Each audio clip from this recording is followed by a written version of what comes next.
నమస్తే అండి. నేను మీ Pandil Kumar, advocate from Legal Capital. ఈరోజు మీకు భూ కబ్జా లేదా ఇల్లు కబ్జా వీటి గురించి చెప్తాను. జనరల్గా భూ కబ్జా, అసలు కబ్జా అంటే ఏంటి?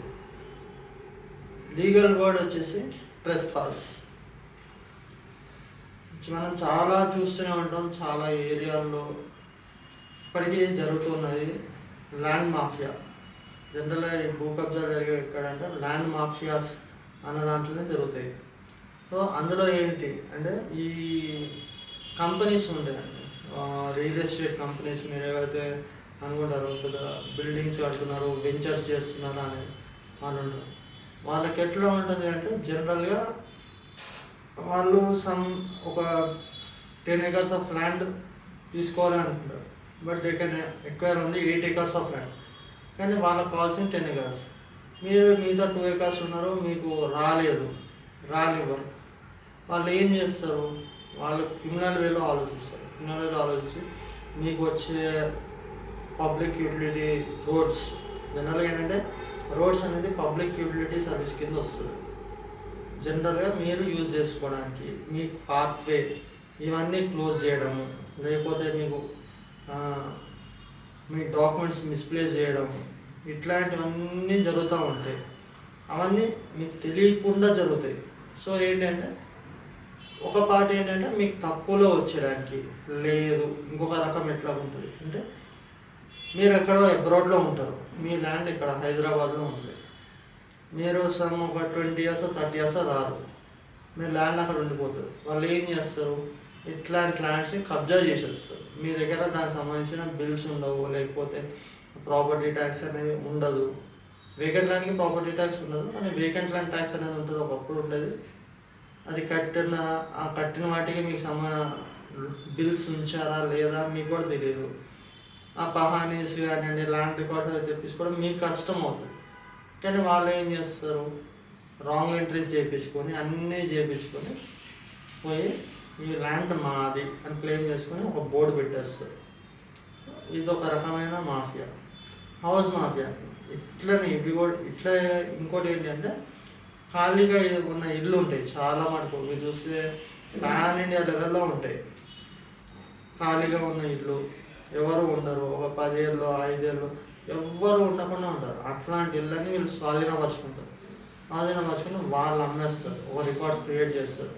పోయినాయి, మా డాక్యుమెంట్స్ పోయినాయి, దాని నాన్ ట్రేసబిలిటీ, మళ్ళీ దానికి సంబంధించి ఒక ఫేక్ డాక్యుమెంట్స్ తయారు చేయడం, ఇట్లాంటివి చేసి వాళ్ళు సేల్ చేస్తారు. ఇట్లాంటి వాటిలో మీరు ఏం చేయాలి అంటే ఫస్ట్ ఆఫ్ ఆల్ పోలీస్ స్టేషన్కి వెళ్ళి కంప్లైంట్ ఇవ్వండి. అట్లనే సివిల్ సూట్ కూడా ఫైల్ చేయండి. ఫైల్ చేసుకొని ఈ ల్యాండ్ మాది ప్రూవ్ చేయాలి. సివిల్లో ఏంటంటే మీరు ప్రూవ్ చేసుకోవాలి. క్రిమినల్ ఏంటంటే వీళ్ళు కబ్జా చేశారు మా ల్యాండ్ అనేది మీరు ప్రూవ్ చేస్తే వాళ్ళకి minimum 10 years to 14 years or 15 years imprisonment ఉంటుంది. ఇది ఖచ్చితంగా జరుగుతుంది. Section 420, 425, 441, 442, 453 and 503 IPC deals with land trespass only or land grabbing. మీరు ఏదనుకుంటే అది ల్యాండ్ గ్రాబింగ్ అనుకోండి, ల్యాండ్ ట్రెస్పాస్ అనుకోండి.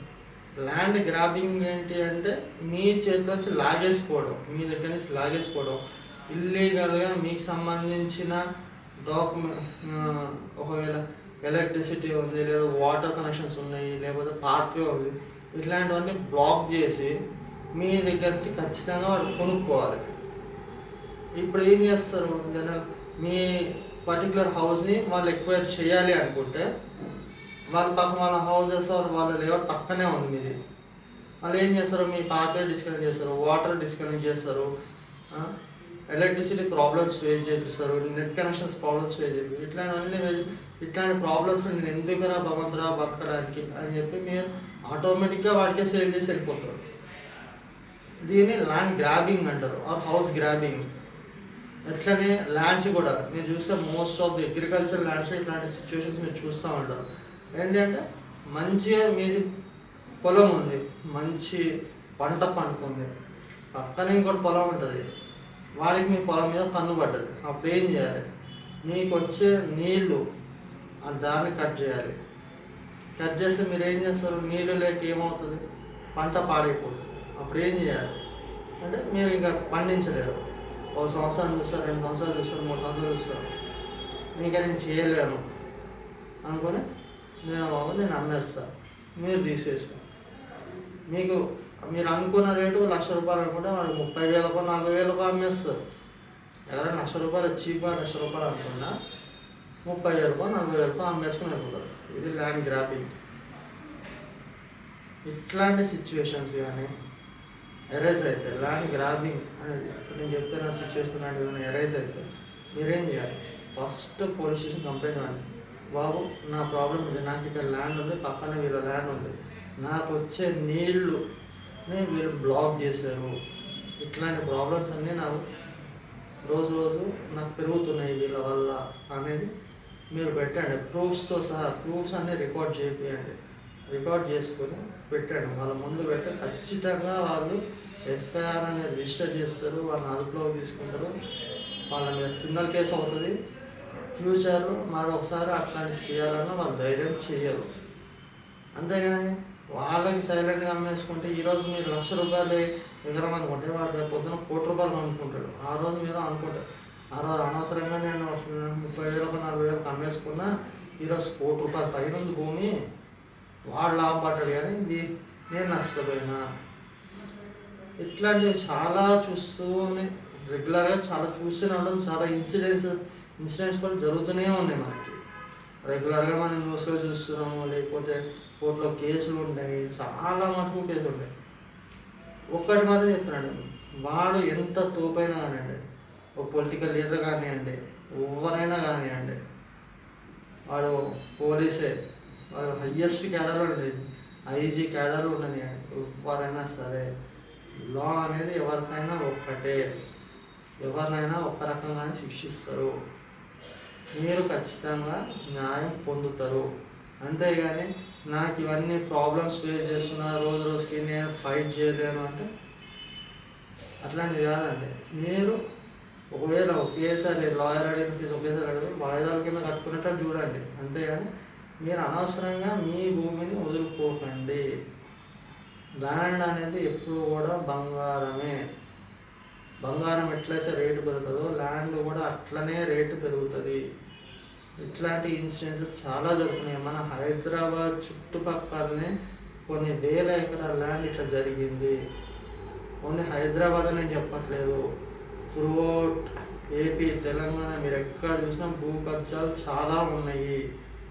అంతేగాని భూ కబ్జాలు కానివ్వండి, భూమి లాక్కోవడం కానివ్వండి, ఇళ్ళ కబ్జాలు కానివ్వండి, ఇల్లు లాక్కోవడం కానివ్వండి, ఇట్లాంటి రెగ్యులర్గా చూసే ఇదే.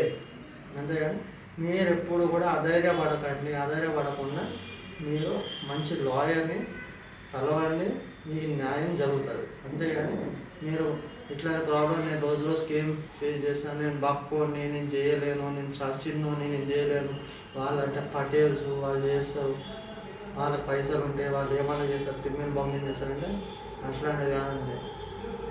ఎప్పుడు కూడా అన్యాయం జరిగినవాడు సుఖపడ్డాడు, న్యాయంగా ఉన్నవాడే సుఖపడతాడు.